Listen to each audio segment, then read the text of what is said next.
আসসালামু আলাইকুম রহমতুল্লাহি ওবারাকাতু। সুপ্রিয় দিনী ভাই ও বোনেরা, সাম্প্রতিক সময়ে একটি বিষয়ে অনেকের জানার প্রবল আগ্রহ উপলব্ধি করছি। বিষয়টা হলো বিউটি পার্লার। বিউটি পার্লার নিয়ে নানান জনের মধ্যে নানান প্রশ্ন রয়েছে। এই যেমন, মুসলিম নারী হিসেবে পার্লারে গিয়ে সাজগোজের অনুমতি আছে কি? এছাড়া পার্লার ব্যবসা কিংবা পার্লারের চাকরি অর্থ উপার্জন করা জায়েজ কিনা? এছাড়াও আরও কিছু বিষয়ে অনেকের জানার আগ্রহ রয়েছে। আজ ইসলামের দৃষ্টিতে বিউটি পার্লার নিয়ে বিস্তারিত আলোচনা করতে চলেছি। তাতে জানতে পারবেন মুসলিম নারীদের পার্লারের সাজগোজ, পার্লার ব্যবসা বা চাকরি করে উপার্জন জায়েজ কিনা, এছাড়া শরীয়তের বিধান অনুযায়ী পার্লারে কি কি করা যাবে, কি কি করা যাবে না, এ নিয়েও খোলামেলা তথ্য জানতে ভিডিওটি পুরোটা সময় ধরে আমাদের সাথেই থাকুন।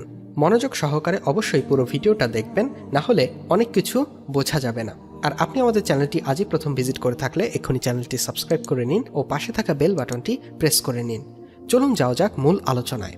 সুপ্রিয় দর্শক, সত্যি বলতে এক বাক্যে পার্লারকে নাজায়েজ বলা যাবে না, ঠিক তেমনি এক বাক্যে এটাকে জায়েজও বলা যাবে না। হারাম কাজ না করলে পার্লার খোলা, পার্লারে যাওয়া, চাকরি করা সবই জায়েজ আছে, আর হারাম কাজ করা হলে জায়েজ নয়। এখন বুঝার বিষয় হলো পার্লারে হারাম কাজ কি। দ্বিধা হলেও সত্যি যে বর্তমানে প্রচলিত পার্লারের কিছু কাজ জায়েজ হলেও বেশিরভাগ কাজই না জায়েজ। চলুন প্রথমে পার্লার ব্যবসা বা চাকরিকে জায়েজ করার জন্য বিবেচ্য বিষয়গুলো জানার চেষ্টা করি। প্রথমত, কেবল মেয়েরাই মেয়েদের জন্য কাজ করবে, সেখানে পুরুষের প্রবেশ সম্পূর্ণ নিষিদ্ধ থাকবে। দ্বিতীয়ত, সাজসজ্জার ক্ষেত্রে ইসলামে নারীদের জন্য যে সকল বিষয় নিষিদ্ধ করা হয়েছে সেগুলো থেকে অবশ্যই বিরত থাকতে হবে। যেমন, মহিলাদের জন্য মাথার চুল যে কোনো অংশ থেকেই হোক কাটা বা উপড়ানো কোনোটি জায়েজ নয়, কারণ এতে করে পুরুষের সাথে সাদৃশ্য হয়ে যায়। পুরুষের সাথে সাদৃশ্যপূর্ণ কাজ করার ব্যাপারে হাদিসে কঠোর হুঁশিয়ারি উচ্চারিত হয়েছে। হযরত ইবনে আব্বাস রাদিয়াল্লাহু তাআলা আনহু থেকে বর্ণিত, রাসূল সাল্লাল্লাহু আলাইহি ওয়াসাল্লাম অভিশাপ করেছেন সেসব পুরুষের ওপর যারা মহিলাদের সাদৃশ্য গ্রহণ করে, আর সেসব মহিলাদের ওপর যারা পুরুষের সাদৃশ্য গ্রহণ করে। সহিহ বুখারী হাদিস নম্বর 5885, 5546। এ কারণে মহিলাদের জন্য মাথার চুল কামানো জায়েজ নয়। তবে যদি কোনো কারণে অসুস্থ হয়ে পড়ে তাহলে প্রয়োজনের কারণে চুল কর্তন করা জায়েজ আছে। তবে এক্ষেত্রে যখনই ওজর দূরীভূত হয়ে যাবে তখন থেকে আর কাটা জায়েজ হবে না। একই হুকুম বালেগ হওয়ার নিকটবর্তী মেয়েদের বেলায়ও প্রযোজ্য, অর্থাৎ তাদের জন্য চুল কাটানো জায়েজ নয়। তবে যদি বালেগ হওয়ার নিকটবর্তী বয়সে উপনীত না হয় তাহলে এমন শিশুদের সৌন্দর্য বাড়াতে বা অন্য কোনো কারণে সাজতে চুল কাটানোয় কোনো সমস্যা নেই। তবে এক্ষেত্রেও কাফের বা ফাসেকদের নির্দিষ্ট স্টাইল বা ফ্যাশন নকল না করাই উচিত। ইসলামে মুসলিম নারীদের শুধুমাত্র চুল কাটা নয়, পরচুল লাগানোর অনুমতিও দেয়নি। অথচ একটি পার্লারের অন্যতম প্রধান কাজ হলো বালেগ নারীদেরও চুল কেটে স্টাইল করা, এমনকি পরচুলাও লাগানো। যে নারী অপ্রয়োজনে চুল কেটে স্টাইল করবে বা পরচুলা লাগাবে সে গুনাহগার হবে, আর যে তার এই কাজে সহযোগিতা করবে সেও গুনাহগার হবে।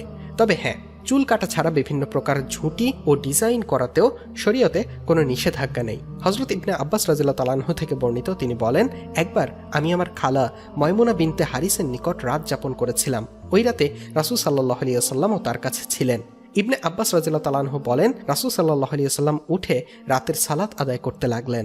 আমি তার বাম পাশে গিয়ে দাঁড়ালাম, তখন তিনি আমার চুলে ঝুঁটি ধরে আমাকে তার ডান পাশে নিয়ে দাঁড় করালেন।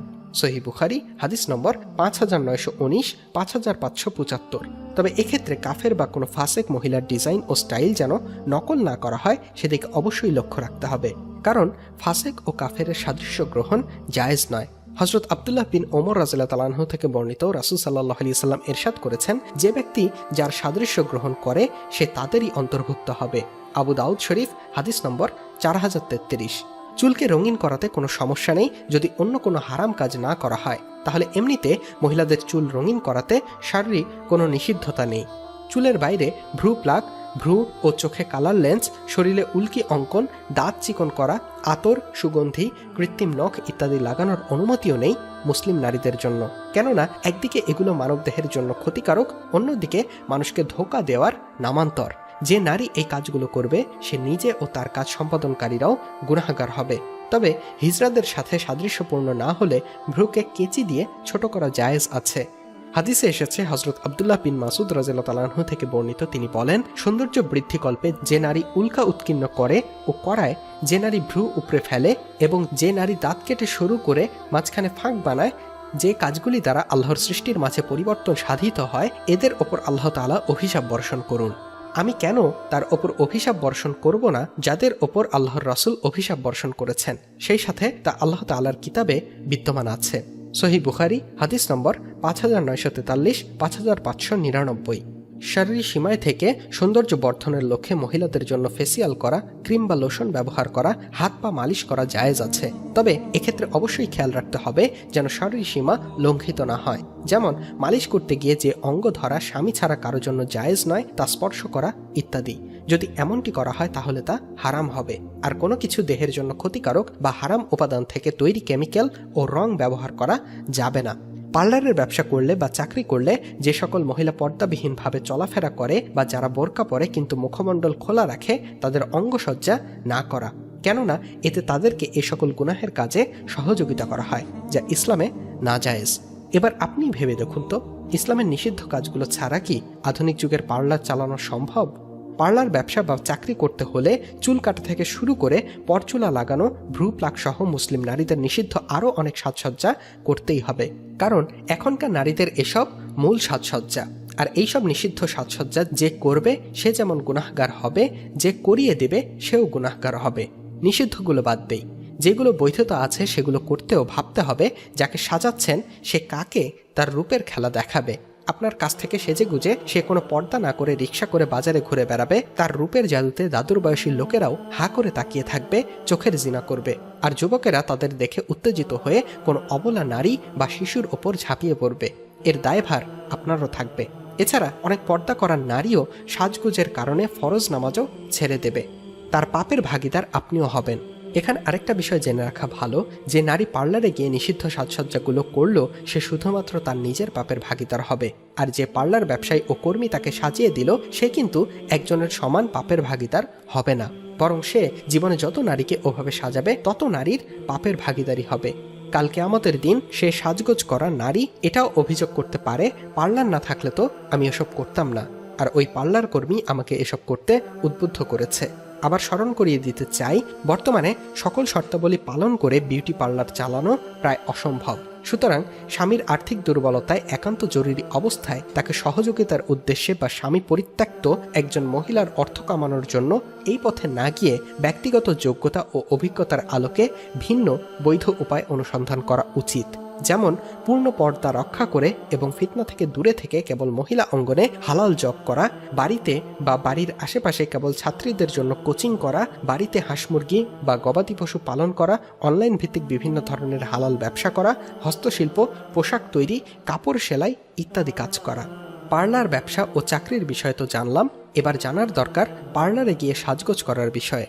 বারংবার একটা কথা বলছি, সাজগোজ করাতে ইসলামী শরীয়তে কোনো নিষেধাজ্ঞা নেই। যদি না কোনো হারাম উদ্দেশ্য হয় কিংবা কোনো হারাম পদ্ধতি অনুসরণ করা হয় তাহলে সাজগোজ করাতে কোনো সমস্যা নেই। আর স্বামীকে সন্তুষ্ট করতে সাজগোজ করতে শরীয়তে স্ত্রীকে উদ্বুদ্ধ করা হয়ে থাকে, তাই স্বামীর জন্য স্ত্রী নিজে সাজগোজ করাতে কোনো সমস্যা নেই, আবার কেউ সাজিয়ে দিলেও সমস্যা নেই। তবে তার জন্য পার্লারে যাওয়ার প্রয়োজনীয়তা বিন্দুমাত্র নেই বলে আমার ধারণা। আজকাল পার্লারে নানান ধরনের অঘটন ঘটতে শুনি। একজন নারী একা বা পুরুষ ছাড়া পার্লারে যাওয়া মোটেও উচিত নয়। আবার স্বামী নিয়ে গেলেও পার্লারের খোলামেলা নারীদের কারণে সেই স্বামীর নিজের পর্দা লঙ্ঘন হবে, এটা স্পষ্ট। সব মিলিয়ে একজন মুসলিম হিসেবে আমার বোনদের প্রতি অনুরোধ থাকবে তারা যেন নিজে পার্লার ব্যবসা বা চাকরি না করে সাজগোজ করতে পার্লারে না যায়। আর আমার ভাইদেরও অনুরোধ করব কোনো পার্লার ব্যবসায় জড়িত না থাকতে ও মা বোন স্ত্রী সন্তানদের পার্লারে যাওয়া থেকে বিরত রাখতে। পরিশেষে আমার এমন অনুরোধে আপনার একাত্মতা থাকলে ভিডিওটির কমেন্ট বক্সে অবশ্যই ইয়েস লিখুন, না হলে জানাতে পারেন আপনার যে কোনো ভাবনাও। জানাতে ভুলবেন না কেমন লাগলো আমাদের সার্বিক আলোচনা। ভালো লাগলে ভিডিওটিতে অবশ্যই একটি লাইক দিন ও যত বেশি সম্ভব শেয়ার করে অন্যদের দেখার সুযোগ করে দিন। আরও এমন জীবন ঘনিষ্ঠ নানান বিষয়ে নিত্য নতুন ভিডিও পেতে আমাদের চ্যানেলটি সাবস্ক্রাইব করে আমাদের সাথেই থাকুন। ধন্যবাদ এতক্ষণ আমাদের সাথে থাকার জন্য। আল্লাহ হাফেজ।